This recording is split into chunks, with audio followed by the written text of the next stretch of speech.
الحمدللہ رب العالمین والعاقبۃ للمتقین والصلاة والسلام علیک یا سید الانبیاء والمرسلین اما بعد فاعوذ باللہ من الشیطان الرجیم بسم اللہ الرحمن الرحیم۔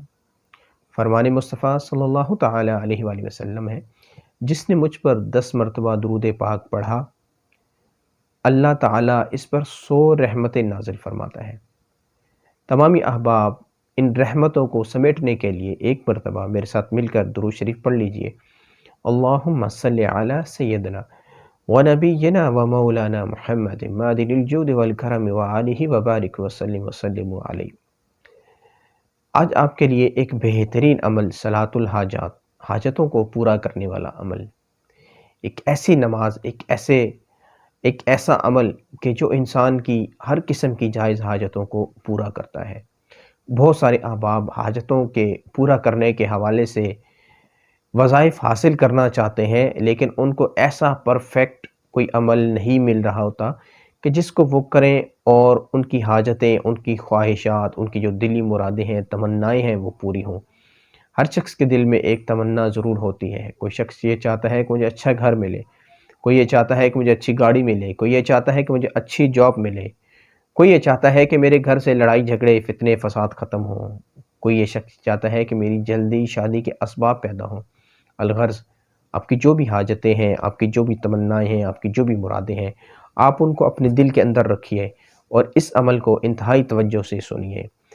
حضرت سیدنا حذیفہ رضی اللہ تعالی عنہ سے روایت ہے کہ جب حضور نبی کریم صلی اللہ تعالی علیہ وآلہ وسلم کوئی مشکل اہم کوئی امر درپیش ہوتا تو نماز پڑھتے۔ تو آپ نے سنا کہ انسان کو جب بھی کوئی مشکل امر درپیش ہو تو اس کو کیا کرنا چاہیے کہ نبی کریم صلی اللہ علیہ وآلہ وسلم کی سنت کے اوپر عمل کرتے ہوئے اس کو نماز کے اندر مشغول ہو جانا چاہیے، اس کو نماز پڑھنی چاہیے۔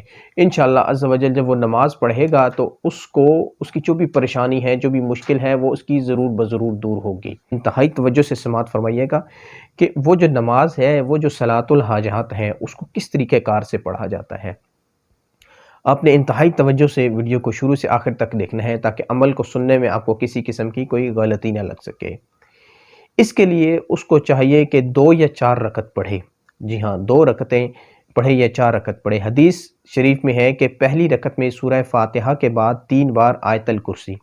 آیت الکرسی یقیناً آپ کو آتی ہوگی، یاد ہوگی، اگر نہیں آتی تو آپ سماعت فرما لیں۔ اللہ لا الہ الا هو الحی القیوم لا تأخذه سنة ولا نوم له ما في السماوات وما في الأرض من ذا الذي يشفع عنده إلا بإذنه يعلم ما بين أيديهم وما خلفهم ولا يحيطون بشيء من علمه إلا بما شاء وسع كرسيه السماوات والأرض ولا يعوده حفظهما وهو العلي العظيم۔ اور باقی جو 3 رکعتیں ہیں، 4 رکعتیں پڑھ رہا ہے، پہلی رکعت میں سورہ فاتحہ کے بعد آیت الکرسی پڑھے گا، اس کے بعد جو 3 رکعتیں ہیں اس میں سورہ فاتحہ کے بعد قل هو اللہ احد اور قل اعوذ برب الفلق، قل اعوذ برب الناس ایک بار پڑھے گا۔ تو یہ ایسی ہیں جیسے شب قدر میں 4 رکعتیں پڑھی ہیں۔ شب قدر میں 4 رکعتیں پڑھنے کی ایک الگ فضیلت ہے جو آپ سماعت فرمائیں گے تو آپ کو ایک خوشی حاصل ہوگی کہ شب قدر میں اگر کوئی بندہ نوافل پڑھتا ہے تو اس کو کتنا اس کا اجر ملتا ہے۔ تو یہ رکعتیں بھی آپ کی ایسی ہی بن جائیں گی جیسے اپنے شب قدر میں 4 رکعتیں پڑھی۔ اب مشائخ اکرام رحمہم اللہ السلام آپ فرماتے ہیں کہ ہم نے یہ نماز پڑھی اور ہماری حاجتیں پوری ہوئیں۔ تو آپ نے سماعت فرمایا کہ ہمارے مشائخ، ہمارے بزرگ اس عمل کو کیا کرتے تھے، صلاۃ الحاجات کو پڑھا کرتے تھے تو ان کی دعائیں قبول ہوتی تھیں، ان کی حاجتیں قبول ہوتی تھیں۔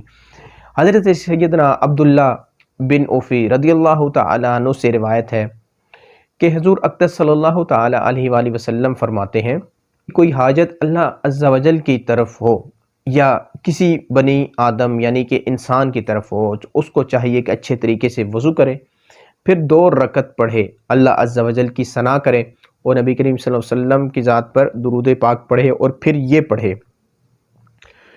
وہ میں پڑھتا ہوں جو آگے فرمایا گیا، تو آپ نے اس کو انتہائی توجہ سے سننا ہے۔ یہ دوسرا عمل ہے صلاۃ الحاجات کے لیے۔ بسم اللہ الرحمن الرحیم، لا الہ الا اللہ الحلیم الکریم سبحان اللہ رب العرش العظیم الحمدللہ رب العالمین اسألک موجبات رحمتک وعزائم مغفرتک وغنیمت من کل بر وسلامت من کل اسم لا تدعو لی ذنبا الا غفرتہ ولا ہما الا وترجته ولا حاجة ہی لک ردا الا قضیتها یا ارحم الراحمین۔ تو آپ نے سماعت فرمایا، یہ ترمذی شریف کی حدیث ہے، یہ میں نے آپ کے سامنے پیش کی ہے۔ تو اب آپ کی کوئی بھی حاجت ہے تو عمل میں نے آپ کو دونوں عرض کر دیے ہیں کہ 4 رکعت کو آپ نے کس طرح پڑھنا ہے، اور جب آپ نے 2 رکعت پڑھنی ہے تو اس میں آپ نے اس کو کس طریقہ کار سے پڑھنا ہے۔ تو آپ اپنی حاجتیں، اپنی مرادیں، اپنی تمنائیں دل میں لیے ہوئے ہیں تو آپ اس عمل کو کیجئے، انشاءاللہ عز و جل اس کی بے شمار برکتیں حاصل ہوں گی۔ اللہ عز و جل سے دعا کرتے ہیں کہ ہمارے پڑھنے میں اگر کوئی غلطی ہوئی تو اللہ عز و جل ہمیں معاف فرمائے، آمین بجاہ النبی الامین۔ السلام علیکم ورحمۃ اللہ وبرکاتہ۔